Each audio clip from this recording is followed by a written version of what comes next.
جان بچانے کے لیے وقتی طور پر کفریہ کلمہ کہنا بھی جائز ہے۔ حضرت سمیہ اور حضرت یاسر انہوں نے کوئی کلمہ کفر کہنے سے انکار کر دیا اور ابو جہل نے انہیں شہید کر دیا۔ حضرت سمیہ کو برہنہ کیا ہے بیٹے کے سامنے، بیٹا عمار اسے ایک ستون کے ساتھ باندھا ہوا ہے،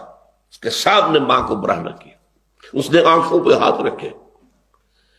اور کہا، اس نے ابو جہل نے تنگ آ گیا، جب کوئی بچہ کیسے سپڑوں، جسم کو داغ رہا ہے، دو تکلیف ہو سکتی دے رہا ہے، اچھا ایک دفعہ تم کلمہ کفر کہہ دو، تم کہہ دو یہ کہ ہاں تمہارے بتوں میں بھی کچھ حقیقت ہے۔ اور ایک چھوٹی سی کوئی مورتی تھی اس کے ہاتھ میں، وہ سامنے رکھی، حضرت سمیہ نے اس پر تھوک دیا، جب تیش چڑھا ہے تو نیزہ لے کر ان کی شرمگاہ میں مارا ہے، شہید کر دیا۔ حضرت یاسر ان سے بھی یہی کہا، ایک دفعہ بھی کہہ دو تو میں چھوڑ دوں گا تمہیں، چلو نہیں۔ پھر 4 سانڈ اونٹ مضبوط لائے گئے، چاروں کے ساتھ رسے بندھے ہوئے،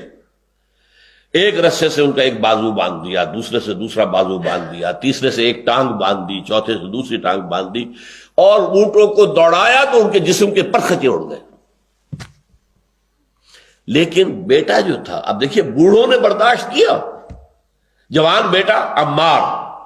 وہ برداشت نہیں کر سکا، اس نے کلمہ کفر کہہ کے جان بچا لی۔ لیکن پھر اتنا صدمہ ہوا کہ اپنے آپ کو ایک ستون سے باندھ لیا کہ جب تک حضور آ کر نہیں کھولیں گے میں اب یہیں پر اپنی جان دے دوں گا۔ حضور کو اطلاع ہوئی، تشریف لائے کہ ٹھیک ہے، تم نے جو کیا، جو تمہارے والدین نے کیا وہ تو بہت بلند رتبہ ہے، وہ تو بہت دور چلے گئے کامیابی میں، تم نے جو کچھ کیا اس کی بھی اجازت ہے شریعت میں، یہ رخصت ہے، جان بچانے کے لیے کلمہ کفر کہا جا سکتا ہے، اور یہ سورہ بقرہ کے اندر موجود ہے۔ دل ایمان پر جمع رہے لیکن صرف جان بچانے کے لیے کلمہ کفر کہہ دیا جائے تو اجازت ہے، لیکن یہ کہ اس میں ڈٹے رہنا، ایمان جتنا ہوگا، جتنا یقین ہوگا کہ اگر سے مر جائیں گے تو سیدھے جنت میں جائیں گے، پھر خامخواہ کاہے کے لیے کلمہ کفر کہہ کے جان بچانی ہے؟ یہاں دنیا میں اور دن رہیں گے تو اور ستائے جائیں گے، اور مشکلات آئیں گی، اور امتحانات آئیں گے، اگر آج یہ بیڑا پار ہو جائے، سیدھے جنت میں جائے تو اور کیا چاہیے؟ یہ یقین جتنا ہوگا اتنا ہی صبر جو ہے آپ کا قائم رہے گا،